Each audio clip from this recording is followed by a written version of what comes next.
Bonjour, aujourd'hui nous allons parler du PSA, le Prostatic Specific Antigen, qui est le marqueur de la prostate le plus utilisé. Nous allons aussi voir comment l'utiliser pour distinguer entre cancer de la prostate et hypertrophie bénigne de la prostate. Bienvenue sur Orthodiète, la chaîne où on parle de nutrition et de médecine orthomoléculaire. Le PSA est une molécule produite par les cellules prostatiques et seulement par les cellules prostatiques, ce qui explique tout simplement son utilisation en tant que marqueur pour déterminer la santé de la prostate.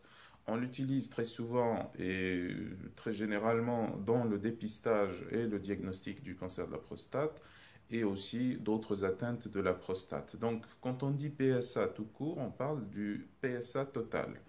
Il existe aussi le PSA libre et le PSA conjugué. Alors, conjugué à différentes protéines, comme par exemple l'alpha-1 antichymotrypsine ou l'alpha-globuline ou autres. Ce qui nous intéresse ici, c'est vraiment les valeurs de le PSA libre et le PSA conjugué en combinaison avec le PSA total. Donc c'est ça qui va permettre de déterminer et de distinguer une hypertrophie bénigne d'une hypertrophie maligne, c'est-à-dire un cancer de la prostate.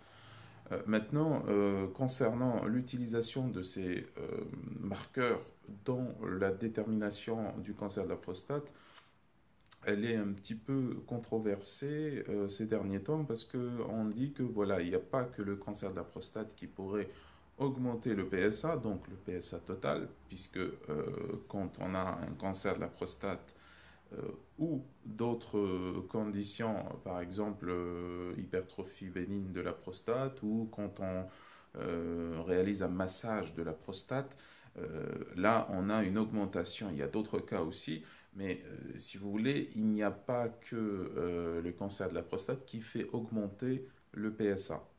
Donc ça, c'est un reproche, on va dire, qu'on commence à faire à ce marqueur.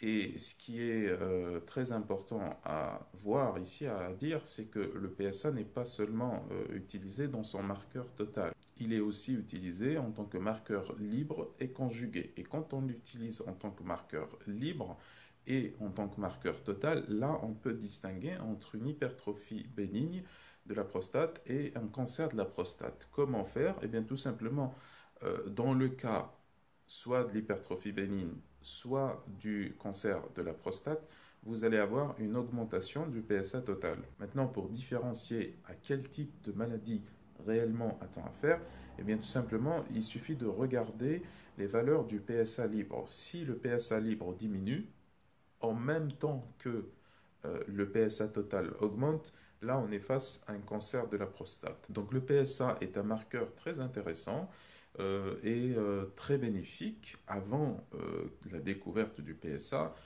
on avait des cas de cancer de la prostate qui étaient très graves et qui étaient, on va dire, juste impossibles à soigner parce que on attendait que les signes cliniques se manifestaient.